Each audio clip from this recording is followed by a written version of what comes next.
पहले ये काम शुरू किया जाता है। और तीसरा, क्वांटम ऑफ पनिशमेंट देखिए कि कितना बड़ा पनिशमेंट। क्या हमारे सिर्फ 0.07% पूरा 199 करोड़ का कैश में हमारे अपने एमपीज ने अपनी तनख्वाह दी, उसकी वजह से 0.07% की अनियमितता की वजह से 106% की पेनल्टी हमारे ऊपर लगाई गई, 106% की। कितना? 0.07% की अनियमितता की वजह से 106% की पेनल्टी हम लोगों के ऊपर लगाई गई है। ये क्वांटम। हम लोगों ने मात्र 30 दिन लेट हम लोगों ने अपने अकाउंट सबमिट करे। ये इनकम टैक्स एक्ट मेरे पास में है, इसका सेक्शन 234F ये कहता है कि सिर्फ 10,000 रुपए की मैक्सिमम पेनल्टी ली जा सकती है अगर कोई व्यक्ति लेट अपना, कोई भी ऑर्गेनाइजेशन या व्यक्ति कोई भी लेट अपना इनकम टैक्स सबमिट करे, केवल 10,000 रुपए।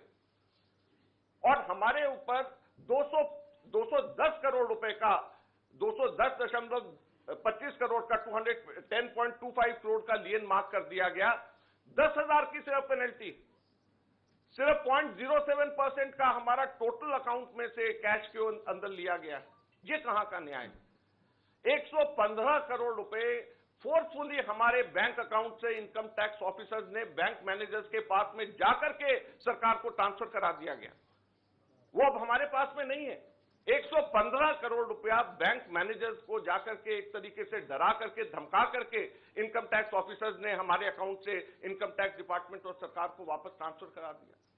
मैंने बताया जैसे पिछले 5 हफ्ते से 1 महीने से भी ज्यादा हम अपने पैसे जो हमारे वर्कर्स ने इकट्ठे करे हैं वो हम इसका उसका इस्तेमाल नहीं कर पा रहे हैं। ये कहां की डेमोक्रेसी है? ये कहां का लोकतंत्र रह गया? तो इसलिए हम आपसे कहना चाहते हैं, ये केवल हम लोग तो अपनी लड़ाई लड़ेंगे, लेकिन ये आप लोगों की भी लड़ाई, मीडिया की भी लड़ाई है, देश की जनता की लड़ाई है। अगर आप इसके अंदर हमारे को समर्थन नहीं करेंगे तो लोकतंत्र जिंदा नहीं रहेगा, ना आप रहेंगे ना हम रहेंगे। धन्यवाद।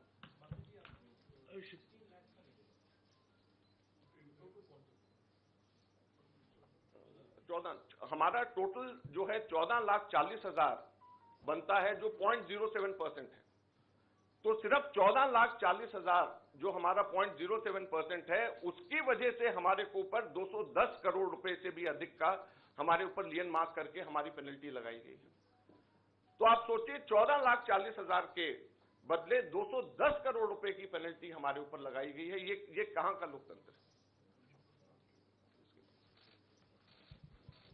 शुक्रिया अजय माकन जी। आखिर में मैं राहुल गांधी जी से गुजारिश करूंगा कि वो आपको संबोधित करें।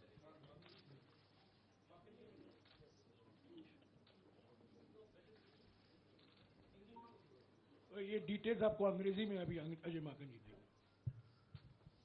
Friends, there has been an assault on Indian democracy. Our accounts have been frozen since last more than 1 month. Since last around 5 weeks or so, we have been unable to utilize our own funds in the bank.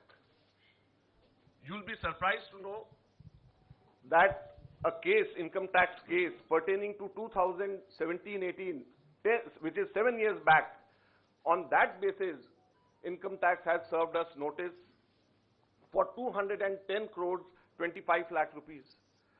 That amount of lien was marked against the Congress party in all our accounts. And effectively, we are unable to utilize our 285 crore rupees, our own money which is lying in the bank. The most important thing is the timing and the exemptions which all the political parties enjoy. When all political parties enjoy income tax exemption, then why is it being slapped on the Congress party? Never it has happened in the past that the BJP had to pay any kind of penalty, any kind of income tax. Then why is it that the Congress party being singled out? The timing is such that 7 years old case, it seems that the BJP was waiting for the elections to come, and just 1 month before the elections were to be announced, they froze our accounts. So imagine how can it be a level playing field? We don't have money to give to our candidates. We don't have money to publish our pamphlets. We don't have money to organize our public meetings. We don't have money to book advertisements in the social media or in the newspapers. So how are we going to fight the elections, or how is democracy still alive in the country where the principal opposition party is unable to spend even a single penny in the elections? And it is not only this, the government has not stopped only on this 2017-18 notice. We have been slapped with another notice last week, and it pertains to 1994-95 during Sitaram Kesri when he was the treasurer. So imagine we are being slapped with a notice, income tax notice, 30 years back, pertaining to accounts 30 years back. And just at the eve of election, so that we are unable, our accounts are crippled and we are unable to use our own money for the elections. So please, this is the time when it is not only fight for the Congress party, our own fight alone, it is, we have to all fight together to save democracy. The Income Tax Act, section 234F, allows maximum penalty of rupees 10,000 for late submission of income tax returns. Maximum penalty of 10,000 rupees. But on the contrary, Congress party has been slapped a penalty of 210 crore rupees against a violation of just 14,40,000 which we deposited in cash and 30 days delay. So the quantum of punishment is totally unmatched with a trivial small kind of mistake, you may say, or small kind of thing which has been done in 7 years back, which can easily be condoned. Thank you very much. शुक्रिया अजीत बाबा। आखिर में अभी राहुल जी आपको संबोधित करेंगे।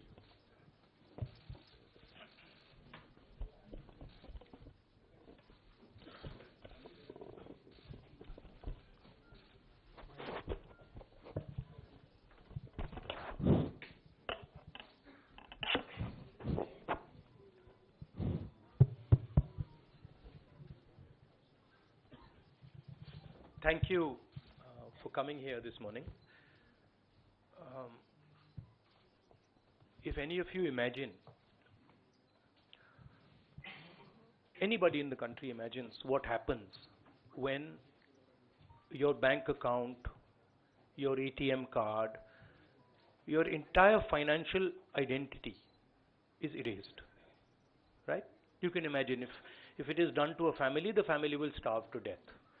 If it is done to a business, the business will be crippled, right? This is what has been done to the Congress party 1 month back. All our bank accounts have been frozen.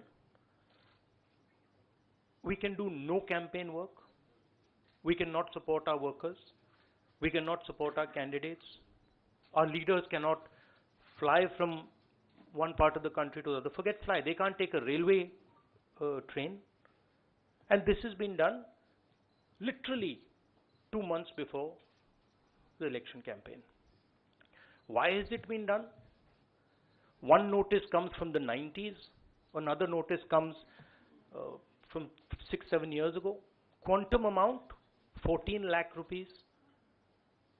And punishment, our entire financial identity. Right? What's interesting to me is that there are institutions in this country that are supposed to protect the democratic framework. There are the courts in the country, there's the election commission in the country, right? And nothing is happening. The election commission has not even said, wait a minute, you have frozen the bank account of the largest, of one of the biggest political parties, largest opposition in the country. And already our ability to fight the election has been damaged. We've already lost a month. As Makanji said, we are unable to get slots for advertising. We're unable to put ads in newspapers. And so what sort of a democracy is this? This is a criminal action on the Congress party. And it's a criminal action done by the Prime Minister and the Home Minister. It's very clear. This type of activity does not happen without them in today's India. And so the idea that India is a democracy, this is a lie. There's no democracy in India today.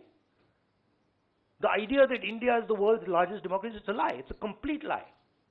20% of India votes for us, and we are not able to pay 2 rupees for anything. Right? And it has been orchestrated to cripple us in the elections. Now, even if our bank accounts are unfrozen today, huge amount of damage has been done to Indian democracy. And no court is saying anything. No election commission is saying anything. No institution is saying anything.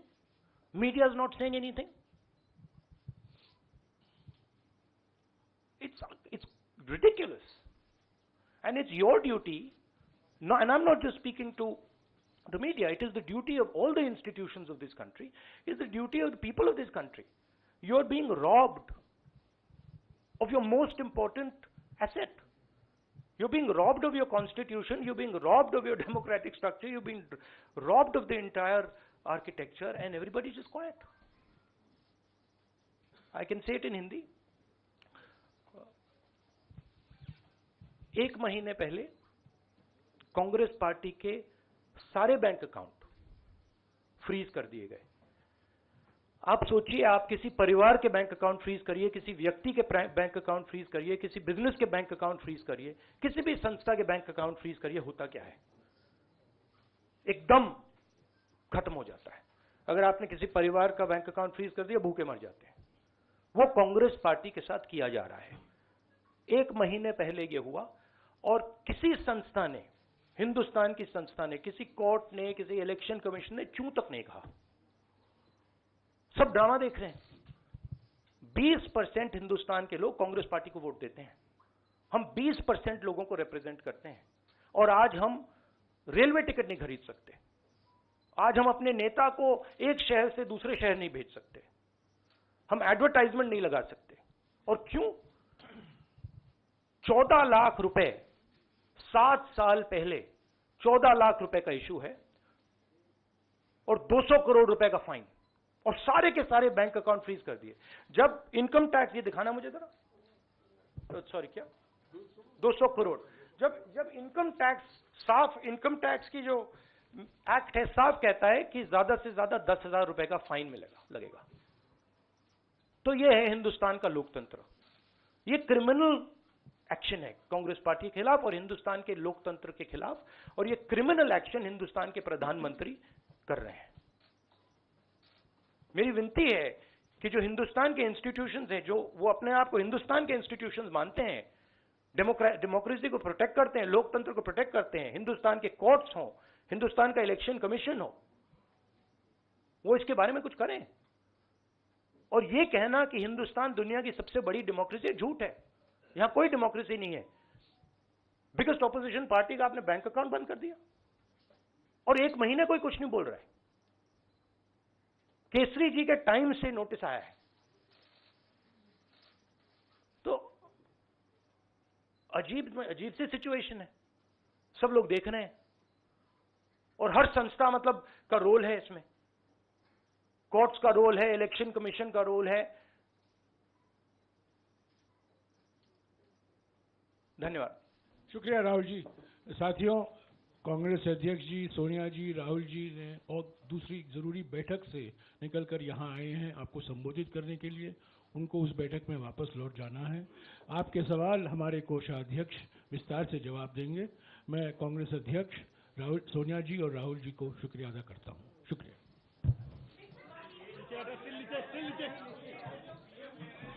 No, 1 second. Look, 1 second. Look, please understand. This is not freezing of the Congress party's bank accounts. This is the freezing of Indian democracy. That is what is happening here. Okay. So we are unable, as the biggest opposition party, we are unable to take any action. There's no action we are able to take. We cannot send our leaders anywhere. We cannot book advertisements. We cannot do anything. What else is it if it's not an assault on democracy? Thank you.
सब लोग settle हो जाएं।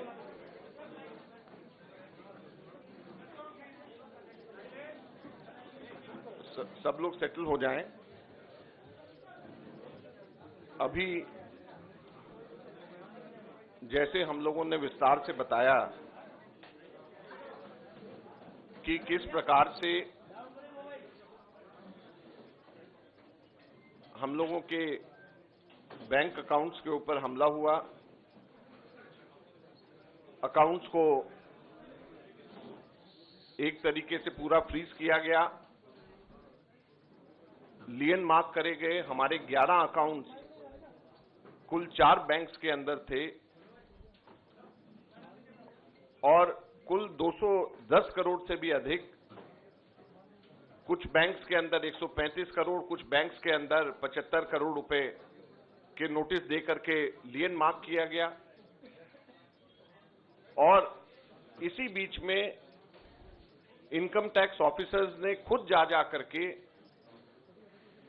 Bank managers के पास में जाकर के हमारे bank से जबरदस्ती हमारे पैसे इनकम टैक्स के अंदर ट्रांसफर कराए, लगभग 115 करोड़ 32 लाख रुपए के अमाउंट के।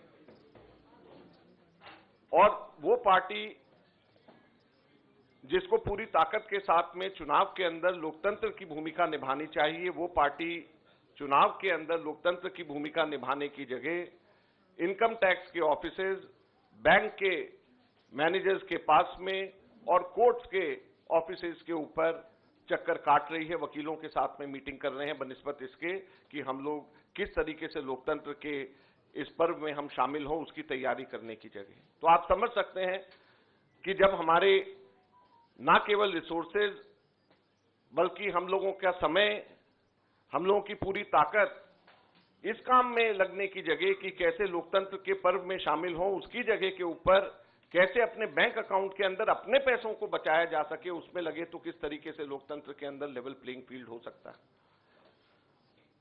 तो इस बारे में मैंने पूरी अभी जानकारी दी है। आप लोग कोई प्रश्न इस पे पूछना चाहें, और मेरा स्टेटमेंट भी सर्कुलेट हुआ है, आप लोग कुछ प्रश्न पूछना चाहें तो बेशक आप पूछ सकते हैं।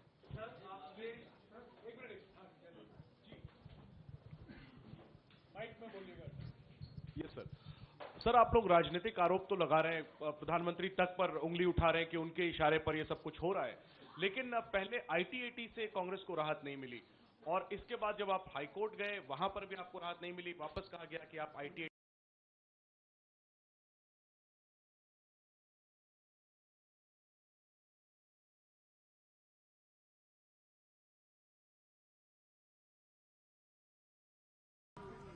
को इंचार्ज माननीय दिलीप साहा, लोकसभार कन्वेनर तड़ित क्रांति सरकार, करीमपुर विधानसभार 5 मंडल प्रेसिडेंट যারা এই কর্মসূচিটা আমাদের করতে অক্লান্ত পরিশ্রম করেছেন। একদিন ডেট চেঞ্জ হয়েছে, কালকে বিকেল বেলা সন্ধ্যাবেলা অনুমোদন পেয়েছে। সেই 5 मंडल प्रेसिडेंट विकास विश्वास, नरोत्तम मंडल, अरूप सरकार, सुब्रत पाल, जीवनानंद साहा।